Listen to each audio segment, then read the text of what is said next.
So let's say you finish campaign, right? You're a new player, you just finished campaign, you're maybe following a build, maybe not.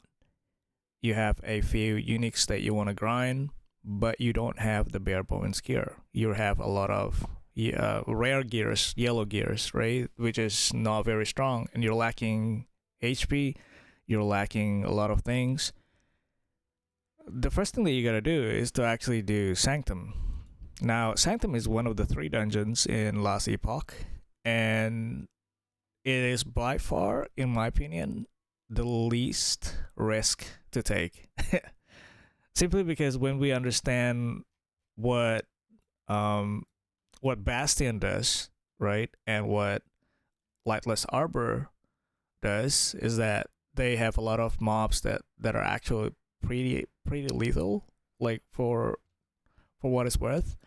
And in Sanctum, if you just max out your poison resistance and void resistance, you should be fine. Okay, it's so important that you max out these 2 because you will basically, well, along with physical, of course, but they are basically just the only two different types of mobs. And I think this is one of the best feature about this dungeon, is that it's so consistent. You will never find a random like mob that's gonna shoot lightning out of nowhere, apart from the boss itself. But if you're new, you shouldn't be worrying about killing the boss. It doesn't really matter. But yeah, Sanctum. Okay. I'm gonna teach you guys one little trick. You can call it abuse, but you can put the key, okay, click enter Sanctum, and it's gonna ask you to choose which tier. Let's say you wanted tier 2. Click enter dungeon, and after I click enter dungeon, I want to press escape to close this whole thing altogether, or you can click there's a close button over here, and then I would be clicking the door again, so this interface pops up again, but this time it's only gonna be the key that pops up. Okay, so here we go. Enter dungeon, close, click, I take key out. Freaky, baby. Let's go. If I get banned, I swear to God. But yeah, I mean they need to fix that. They're aware of that bug. So this is for you guys. I'm just sharing my wealth of intelligence. As you know, I'm very smart. So anyway, in Temporal Sanctum, you have the D. And you press D and you get to another timeline. Okay? Now, this is a crazy feature. Why? Because it makes the whole dungeon basically double its value. Okay? When we think about Bastion, when we think about Lightless Arbor, they are good for specific purposes. It could be the drops that you get from the boss. It could be the mechanic of the dungeon as to what it does after completing the dungeon. But Sanctum, it doesn't matter what Jura does. It doesn't matter if you have legendary items to slam or not.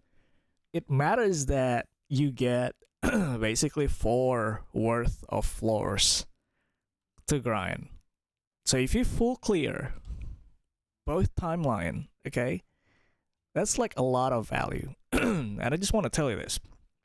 In dungeons, what matters, or in Epoch anyway, what matters is actually the unique mobs. As you can see, this has the also this one. They have golden names in them. Okay, that one is rare because it's blue. So if you're following the rarity, or you can say it's a rare mob, I guess. So a rare mob have higher chance of dropping nicer items, and the same thing with a lot of the unique mobs also. So when we see unique mobs, we're gonna see one with the ring around them. Okay. And basically, the more you have unique mobs, the more you have rare mobs, the higher chance of items they can drop. And that's by default. That's without actually using the multipliers, or let's say higher chance, higher rarity chance. like in monos and whatnot. Now, the issue with monos is that there's not enough of those. There's quite limited amount of mobs in monos, but in dungeons, there's it's a lot more. And yeah, I look, I just think that in general, dungeons just give better exalted items, and I would say it's more often. And basically, this is a much safer environment in the sense that like you don't ever have modifiers that are funny. You never have crit avoidance. You never have dodge. You never have, I don't know, like could be an ambush objective in a map that's really huge with almost no density whatsoever. So yeah, it's there's like a lot more variance in like how worth it is, so you don't really get to use like the multipliers, the drop rate multipliers as much. So yeah, I generally think that dungeons are just better. And if you play a build that farms really, really fast, then obviously you're profiting more from it, So, do I still think that dungeons are worth doing even after they fix the key bug? Of course, like that doesn't change anything. Like it's not better just because I can have unlimited keys. Like, exalted gear drop like way often in this place. And again, if you can basically clear both floors in both timelines, so that's 4, right? And you full clear it, you get so much value out of it. Like there are a lot of people who are in higher corruption and they almost never do dungeons and they don't get any gear. They don't have some of the, really nice exalted gear. And you can only get it for the most part from here. So I think that it's really, really important. So this is dungeons, this is Sanctum. And yeah, I hope that makes sense. If you're new, you can do T2 and it's just fine. A lot of items don't drop here because it doesn't look like it's dropping for me because my filter is really strict. Now, the one with the yellow ring here, as you can see, that is a that is a unique monster. Cool. So we'll switch over to Monolith, and I'll talk about just basically understanding,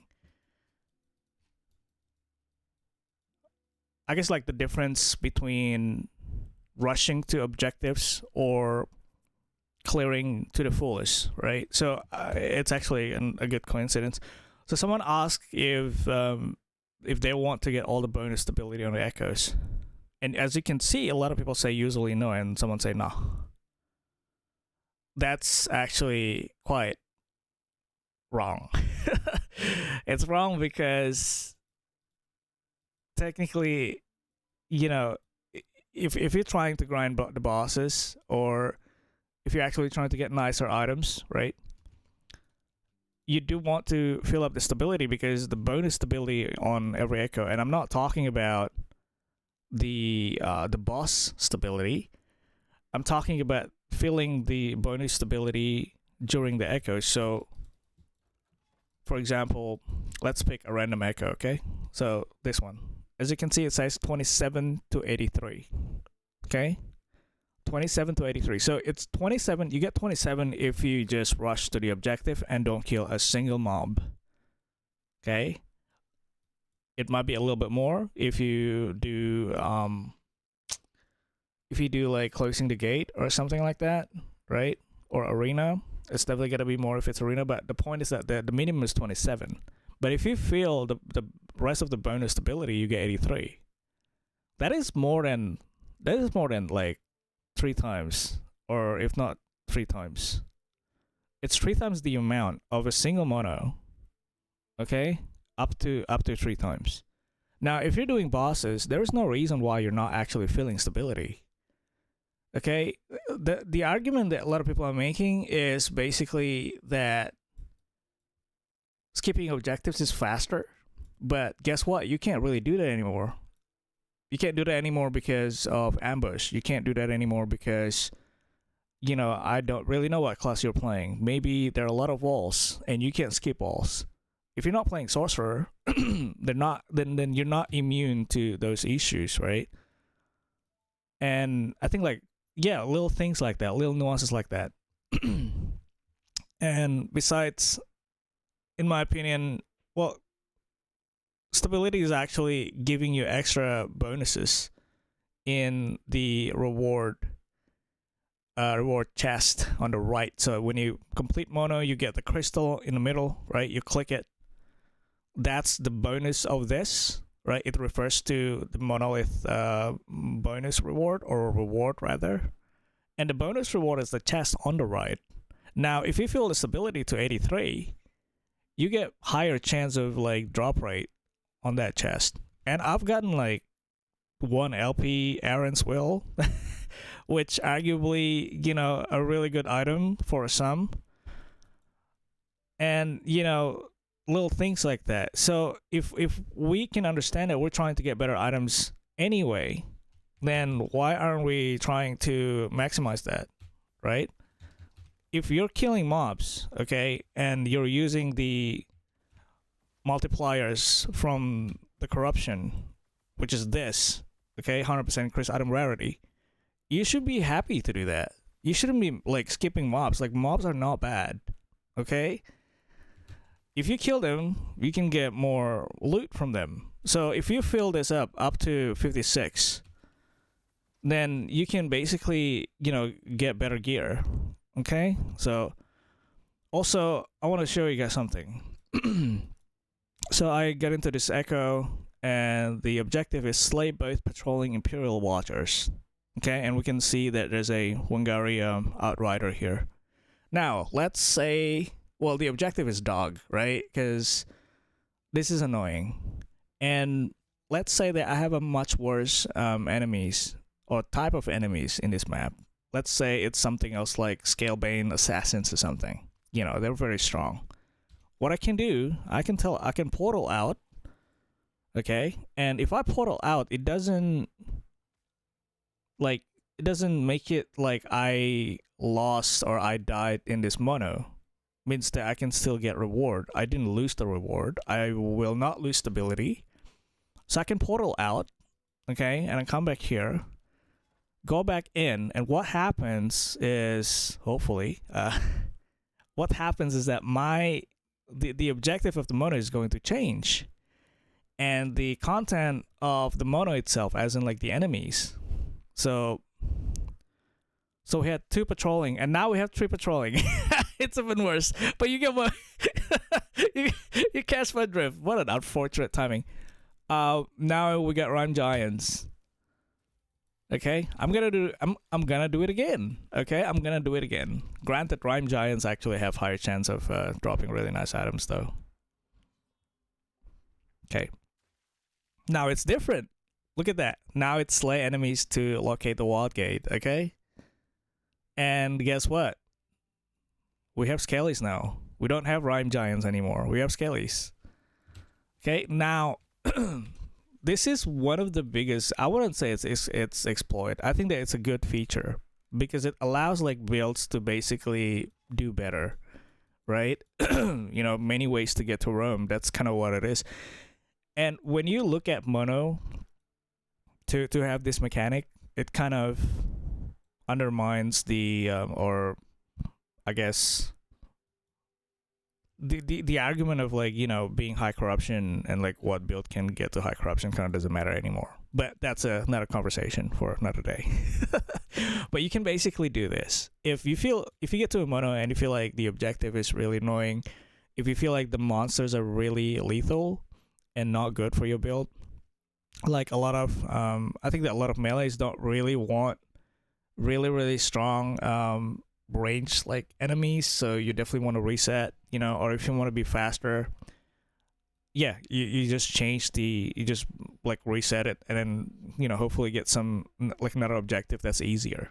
Okay, so yeah, that's a really good thing about monolith, I guess, is that you can manipulate it so it's not lethal. I recommend people doing this in whatever way you do. So But yeah, apart from that, if you're rushing to get unique nodes, so if you don't know, every single timeline or monos, you can say that, every single one of these, they have different offering.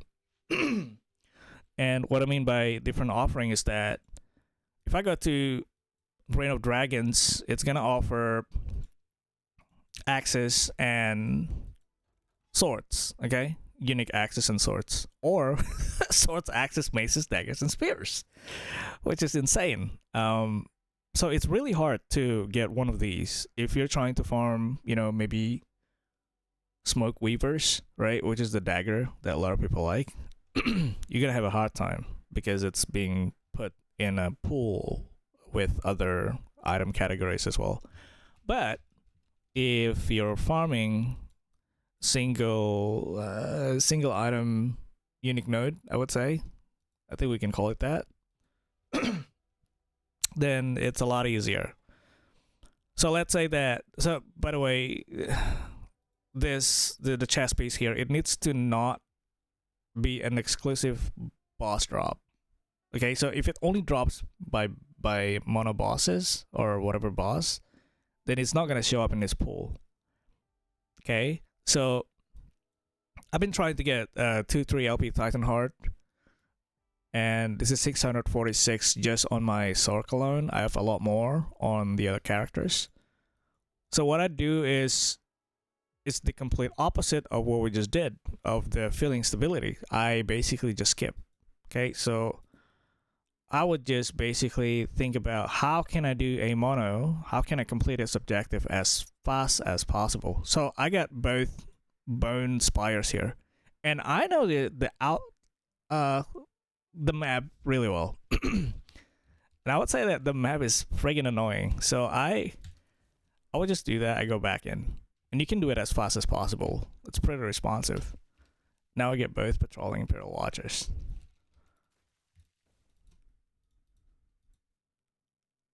It looks silly. Some of you might be like, well, I would rather just do it, because by the time you roll it 3 times, you probably kill one anyway. But, now there's only one Ice Goliath, and Ice Goliath don't walk really fast. So, there you go. And I just finished it. And guess what? If I kept going, okay, with the very first one, I would still not finish it by now. Okay? That's time efficiency. That is why I have gear. But this is what you gotta do. Okay? This is what efficiency in grinding is, or farming is. And it's a huge difference. When it comes to, hours and hours you put, and you understand exactly how to maximize everything. If you're clearing mono in 100 corruption, which is pretty easy, okay? Then you can, instead of getting really tanky items, you can pivot into CDR, you can pivot into movement speed, whatever your class does, So I would be probably going for CDR here, and then some CDR like belt or something. So yeah, and just so that I can teleport a lot more often, right? So yeah, think about that.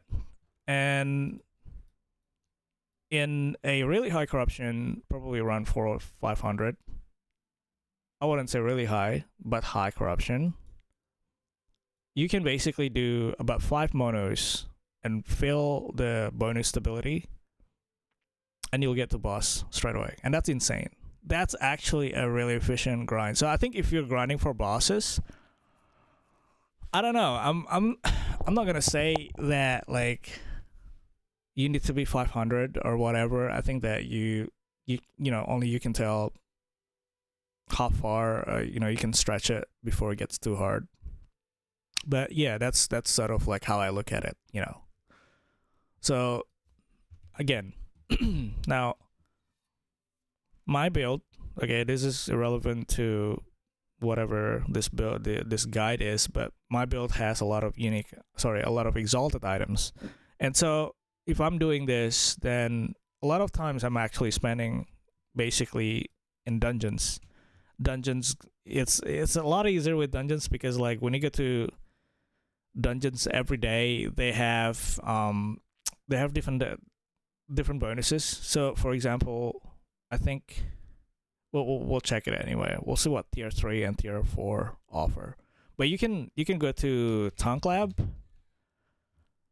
the one I just typed in here. If you Google it, it's and you go to dungeons in that website, it'll tell you what offering every dungeons have. So every single dungeons have different tier, okay, and they offer different things. So tier 4, it says dungeon boss drops a horde of exalted items. In my opinion, this is actually a loss compared to T3. And I'll tell you why. A horde of exalted items means that it's random ass exalted items that might and might not be good. But if you start from T3, okay, the whole dungeon, including second floor,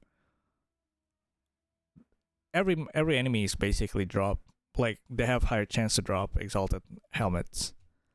So let's say that you pick these, okay, and then you get to like a door.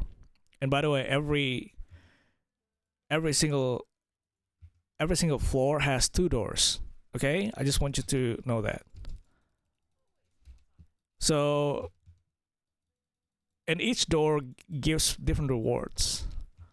So if you've been doing Jura and then you never check the second door, or you didn't know that the second door exists, be sure to do that. I'm gonna try to find 2 doors here.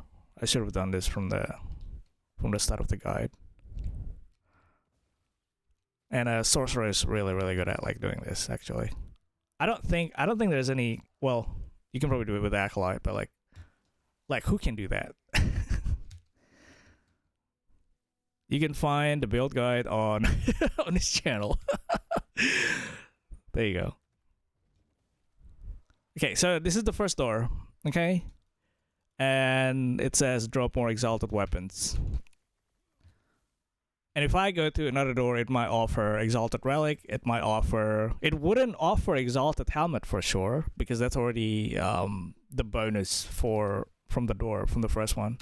So just keep that in mind. But the fact that, yeah, basically the idea is that it's always better to start over from like enemies drop whatever, like basically bonuses that you get from enemies, because then you don't have to get to you can maximize your drop. Basically, that's what I'm saying, and technically if every single door doesn't have anything good, what you can do is to open anything like T3 or T4. Let's say that T4 and T3 are both boss related stuff, right? So you can just open T3 or T4 and rush to second floor, and hopefully you'll find one of these doors giving like decent drop. You can do that if you want, right? But I think that if you have no gear, if you really really need like decent exalted, just full clear the whole thing. So yeah, I hope that makes sense. And I just want to give like a really quick, I guess, tip when it comes to multiplayer. Hopefully, we're really hoping that multiplayer gets fixed, because at the moment it's just terrible. It just doesn't feel very good to play multiplayer. But if you're playing with a friend and you're both grinding, let's say, Twisted Heart from Reign of Dragons, right? So in Reign of Dragons, you can, well, not just Reign of Dragons, but in multiplayer, ideally what you want is to play with a friend, or or someone who can clear like the monolith also, like they're not leeching. So you just split and you do full stability. So this one is up to 196. That's actually crazy. That's almost 200 stability per, which means that 4 monos, 4 monos, and you get the boss. That is insane. Now in 561, depending on what fucked up modes you're gonna get, it might be really hard. And plus, like, if you're playing with someone else, technically the mobs are gonna get tankier. So make sure that you have someone that's actually pretty geared. You know, don't need really that much help to kill mobs. And yeah, you can basically, you know, just grind 196 or extra stability really fast and get to boss really quickly. So if you're playing with someone else or multiplayer, definitely try to play in higher corruption. Not for the rarity itself, not really for that. It's because like it's a lot easier to farm stability like that, and it's a lot faster to get to boss. Okay, cool. Well, I'm on, as you know, I'm on quite a bit, so you know, feel free to ask questions, but otherwise feel free to drop a comment on the video. Don't subscribe because it doesn't really matter. I don't really care about like views or likes or whatever. You know, I just make it because I'm passionate about it. So yeah. Anyway, thanks guys.